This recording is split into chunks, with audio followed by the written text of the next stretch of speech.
Hello, welcome to my YouTube channel. So इस video में मैं आपसे डिस्कस करूँगा कैसे आप अपनी वोकैबुलरी इम्प्रूव कर सकते हैं सिर्फ 30 डेज में। सो ये जो तरीका है मैंने भी यूज़ किया है। It really helpful and very effective. So बिना टाइम वेस्ट किए हम वीडियो को शुरू करते हैं।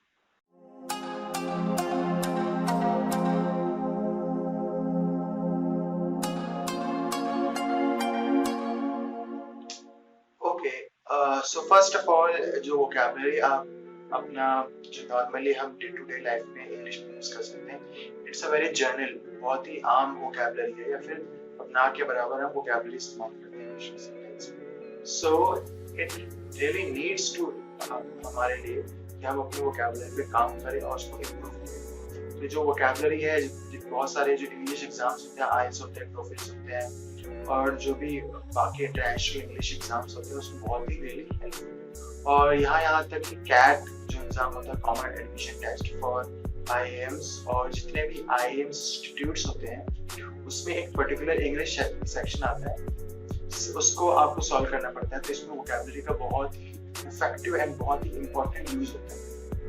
ऑल्सो जितने भी इंटरनेशनल एग्जाम जैसे जीआरई, जीमैट, सैट एग्जाम्स होते हैं उसमें तो खूब वोकैबुलरी का इस्तेमाल किया जाता है। आप बिना वोकैबुलरी के you are not able to get through those exams. So पहला जो तरीका है जो मैंने इस्तेमाल किया और काफी लोग बहुत इफेक्टिव तरीका है तो आप भी इस्तेमाल कर सकते हैं। Read read read read as much as you can.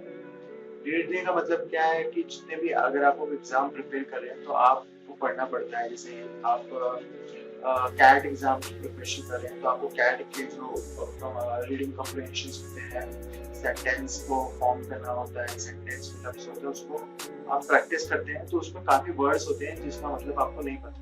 तो आप क्या कीजिए, उस सेंटेंस को जैसे नॉर्मली आप पढ़ते हैं तो उस वर्ड्स का जो आपको मतलब नहीं पता उसको एक डायरी में लिख लीजिए। तो डायरी में लिखने का फायदा ये है कि उस वर्ड को अगर वो बाद में फ्यूचर में इस्तेमाल हुआ तो आपको वो पेपर या टॉपिक या क्वेश्चन नहीं ढूंढना पड़ेगा जहाँ से मैंने वर्ड को पिकअप किया। तो आप डायरी जाके देख लीजिए, उसमें वर्ड लिखा है, आपको उसका मतलब और उस वर्ड का सेंटेंस में किस तरीके से इस्तेमाल किया जाता है वो लिख लीजिए। सो बेसिकली आपका एक रिटेंशन कैपेबिलिटी बन जाती है कि मैंने ये वर्ड कहीं तो देखा है, कहीं तो मैंने लिखा है, इसको मैं याद रखूंगा अगर वो एक दो बार आपके दिमाग या आपके सामने से गुजरा। तो ये पहला तरीका। साथ ही साथ उस वर्ड का मतलब, उसका एंटोनियम, सिनोनिम्स, उसका अपोजिट और उसके सिमिलर वर्ड्स हैं उसको भी लिख लीजिए।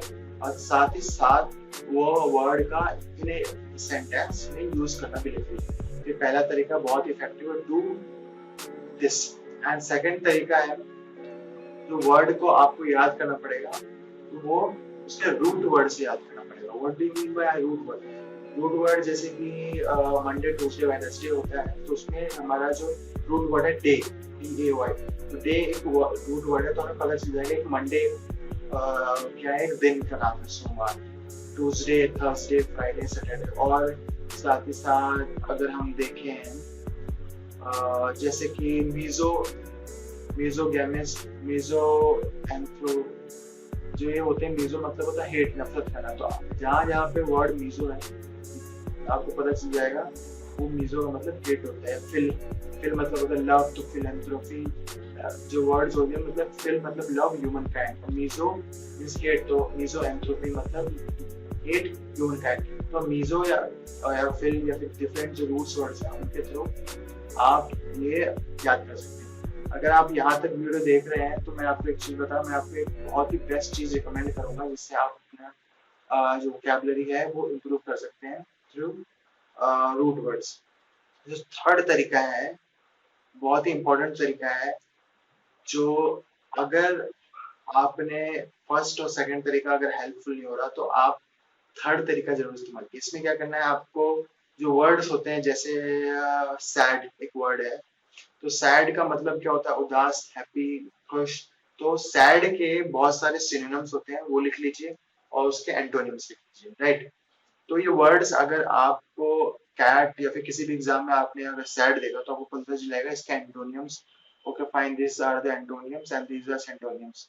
तो आप अगर आंसर आपको पता है, सैड का एंटोनियम आ रहा है, सिनोनिम्स आ रहा है, तो आप इजीली कर लेंगे। और इस वर्ड का मतलब भी आप सेंटेंस में यूज करना सीखिए, क्योंकि कई बार जो सेंटेंस में वर्ड्स के मतलब भी अलग हो जाते हैं।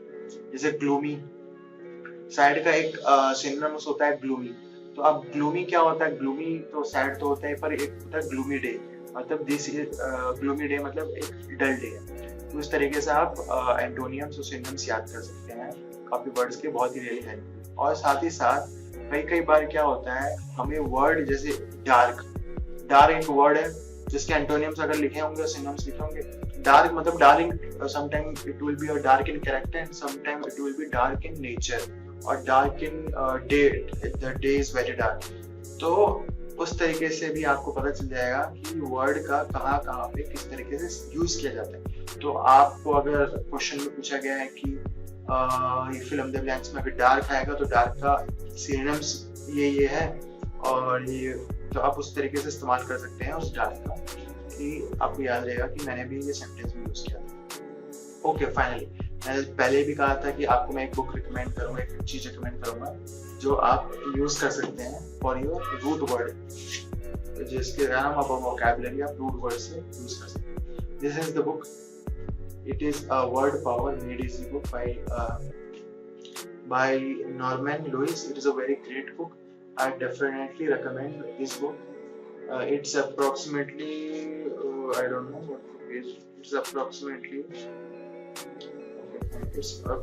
700 to 800 pages. आप इसको महीने में आप कंप्लीट कर सकते हैं। It's very easy.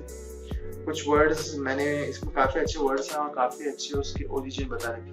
अगर आपको ओरिजिन पता होगा तो उस वर्ड के ओरिजिन से आप डिफरेंट वर्ड्स निकले होंगे। आपको ओरिजिन पता है तो आपको डिफरेंट वर्ड्स के मतलब पता हो जाएंगे। और ऑल्सो मैं जैसे बोला था आपको एक डायरी बनाने के लिए, जिससे आप एंटोनियम सिनोनिम्स, वो डायरी मैंने भी बनाई है। मैंने बोला मैं आपको करता हूँ। सो लाइक दिस,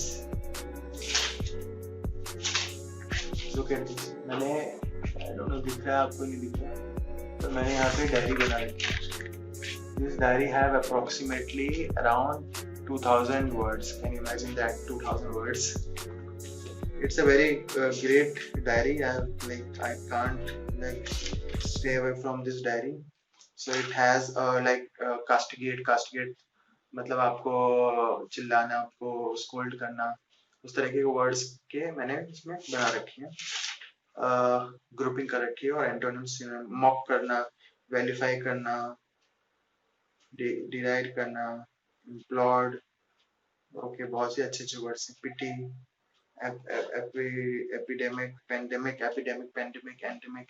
तो ये जो रूट वर्ड है उससे आप इजीली याद कर सकते हैं।